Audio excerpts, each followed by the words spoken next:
Welcome everybody to another edition of GLP's 10 out of 10, where we ask designers from around the globe the same 10 questions, have a little bit of fun with this. Some are inspirational, some are educational, and some are a bit off the wall. Today, we're joined by designer, both lighting, scenic, and production designer, Mike Swinford. Mike is one of the most prolific designers in our industry. He's an award-winning designer. He has projects that span touring, television, and special events that go all the way from Black Sabbath and the Go-Go's to Alabama, Vince Gill, Sugarland, Rascal Flatts, Jason Aldean, Kenny Chesney. TV projects, the NBA All-Star Games, CMA Music Festival, Ron White's Vegas Salutes the Troops, MTV's Prom Date, the Goodwill Games, CMT's Ultimate Kickoff Party, and the CMT Awards. Mike was one of the very, very early adopters that I'm aware of automated lighting in our industry as well. He tends to get on projects and hold on to them for a very, very long time, including CMA Fest, which for those of you who don't know, is a 4-night sold-out football stadium in Nissan Stadium in Nashville, Tennessee, which is pretty impressive, as well as being the designer for Kenny Chesney for his entire headline career, as far as I know. So welcome, Mike. Thank you. It's nice to be here. Good to see you again too, Brian. It's great to see you, man.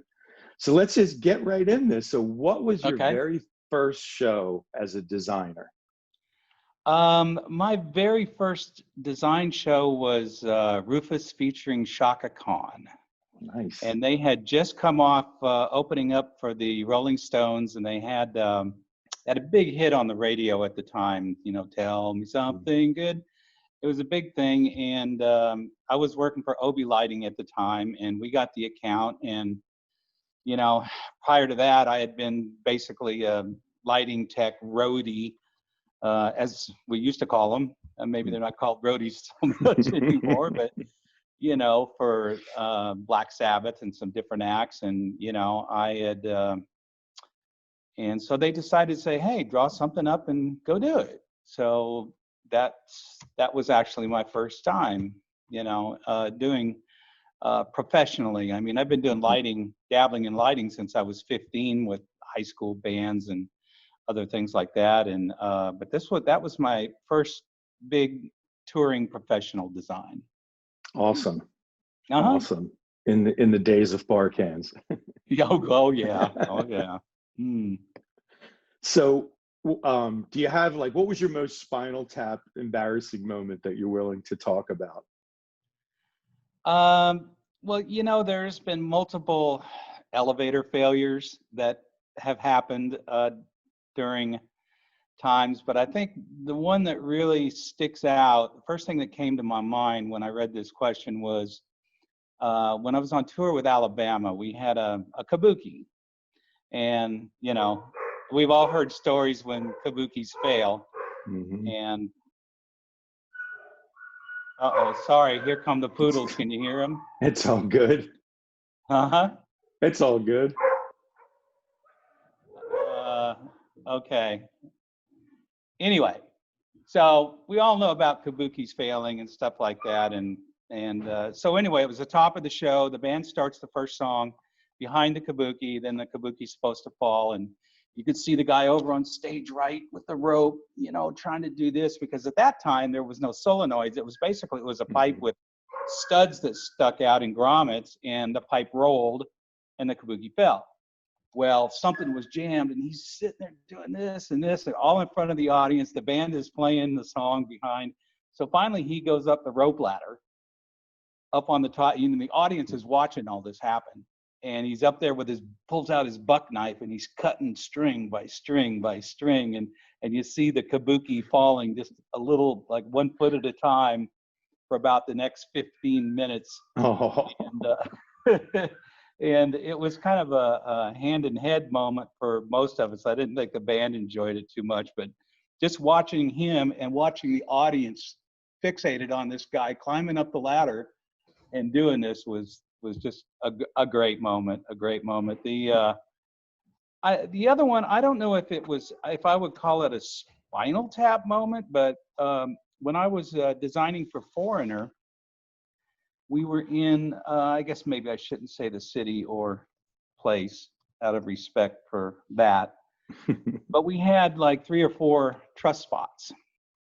And about halfway during the show, I hear on the intercom, it said, "Hey, there's water falling down by Mick, the lead guitar player, over on stage right." And then somebody else comes on and says, "The spot operator has got out of his chair and he's peeing in the chain bucket on the truss." Well, as we know, chain buckets don't hold water. And here it comes, and he's Mick, he's kind of looking like this, and he's seeing this puddle forming, and that was another special moment that I can remember. That's a good one. Better than the Kabuki one, actually. We've all seen that. Yeah. Yeah. Awesome. All right. So question number 3, what's the best advice anyone's given you, either professionally or otherwise? I think it's basically to just treat people well and be nice to them. You might be the top dog on a show, and everybody's kind of under you and looking to you for advice and what to do and how to proceed forward, and that can lead to people's ego, I think, sometimes, and treat people bad and belittle them. And I never really did that, and tried never to do that, because in this business, I mean, who might have been working for you and you cussed at them, or belittled them in front of their peers, they might be in charge of hiring you for a gig in the future, Right. And so I think the main thing is just be nice to people, treat people nice and like you would like to be treated. And I think that's real important. And I think that if you treat your crews and staff like that, then you're going to get the best work out of them. No question about that. Absolutely. Yeah. Absolutely. That's great advice. So on a professional level, what was your proudest achievement? Well, there's been a lot of them. I mean, anytime a show goes off successfully and people are patting you on the back or things like that, that always makes you proud. But as you mentioned before, I've worked with Kenny Chesney for I think 18 years now, and watching him grow from a small little arena show when people didn't think that he could headline a show, and going out there and then just killing it. And then every year it grew and it grew and it grew. And watching the show grow and being part of that growth, and seeing the fans is just an awesome moment. I mean, I still get goosebumps when those house lights go out and the crowd just comes to a roar. And, I've seen that for so many years, but I never get jaded by it.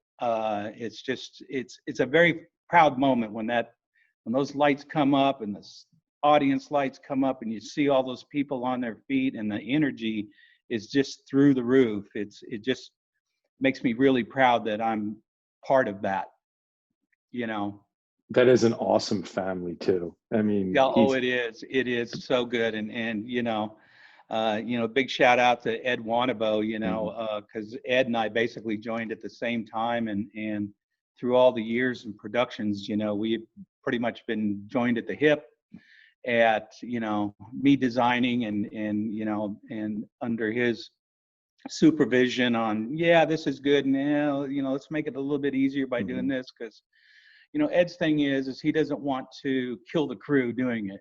I mean, if you can't have fun being on the crew with a Kenny Chesney show, something's wrong. So I mean, that's a relationship I have been really proud of, because Ed's a consummate professional, and just happy to have worked with him so much, and together I think we've made some real proud moments for Kenny. That's awesome. That's fantastic. So on a different note, so what do you do on your downtime?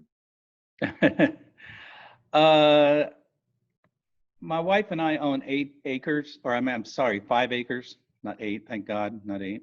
I have 5 acres. So during the summer and spring and fall, there's a lot of maintenance that we're doing outside. My wife is constantly landscaping and gardening, and I'm mowing and trimming trees and burn piles and doing all. It's a lot of work, Hmm. and you know, and that's really eats up a lot of my time during the winter when there's not so much to do.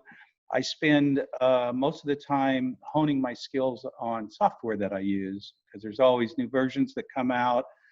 There's new challenges. How do I make my renders look better, Hmm. make it easier, faster? And the technology in software and hardware right now is just so many miles ahead of what it was when I started with it, like actually in the early 90s, even before Windows, Right. starting with DOS programs, 3D Studio specifically. Now it's just, I mean, you can do stuff in real time, Hmm. and so I spend a lot of time learning that and how to tweak my hardware and software to make things quick. And it's still fun for me. It's exciting for me. I still can get really focused on it. That's awesome. Yeah. That's fantastic. Um, you've probably lit more stadium shows than anybody I know. So with that in mind, what's the best venue you've worked in? As a stadium, Not just in general, just as a stadium, well, I'm very partial to Nissan Stadium here in Nashville because I have done so much work there, and we've come to know the staff there, and they're very accommodating, and they look forward to us coming there every year. I've been there several times with Kenny, and for 17, 18 years with Music Festival. So as far as stadiums go, that's probably one of my favorites, and the reason is I get to go home at night too. that's So helpful. that's good. But as far as like arenas Hmm. indoor, I would have to say Madison Square Garden Hmm. because it's a very prestigious place to work. It's a lot of historical value in the garden, and I absolutely love working with Local One. And I've worked with Local One so many times in that venue and downstairs in the theater down there and other outdoor facilities with them. And I find that there's a lot of good unions, but those guys, if you come in and you've done your homework and they know that you know what you're doing, they're right behind you. But if you Hmm. go, oh, you spend an hour hanging something and go, I want to move this a Right. foot to the right, then they'll kind of give you that low eyebrow, like, no, wait a minute, do your homework, kid. Right. They don't suffer fools. Yeah. So those would be probably my favorite two uh, venues. Awesome. That place does have some amazing history. Yes, it does. So during this whole sort of the world stopped spinning quarantine time, what's the one album or artist that you couldn't do without during this time? Well, the artist would be Weather Report, Nice. and the album would be 830. Although I enjoy all of their albums, 830 was a live um, album, a double album, Hmm. and it has all their great songs, and always been a big fan as an ex bass player of Jaco Yeah. Pastorius, of course. And so I still listen to Weather Report all the time. And in my early years, I had a chance to work with Chick Corea and Return to Forever. Hmm. Now, before I was hired as their designer, I mean, they were another one of my favorite bands. I wish I Right. had the opportunity to have lit Weather Report, but I did not. Mm-hmm. But I did for Return to Forever, and also Stanley Clark's solo School Days tours, and I With the always liked that genre of music, you know, that techno jazz, yeah, that 6 billion fusion notes a second type thing. with the So alembic. yeah, oh yeah, the Olympic bass, yeah, with the LEDs in it. Yeah. Yeah, certainly. So that would be I still listen to that quite a bit, but yeah, that's it.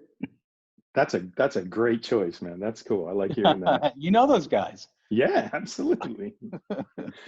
Um, so if you could go back in time, what advice would you give a teenage version of Mike Swinford? Well, I would probably say do again what you've already done. I don't really have a lot of regrets and wish that I had done a lot of things different. I have been very fortunate in making connections, and I have been very fortunate that I seem to have a knack for it. At least other people think I do, so that's good. Um, but probably don't waste money on things that don't matter.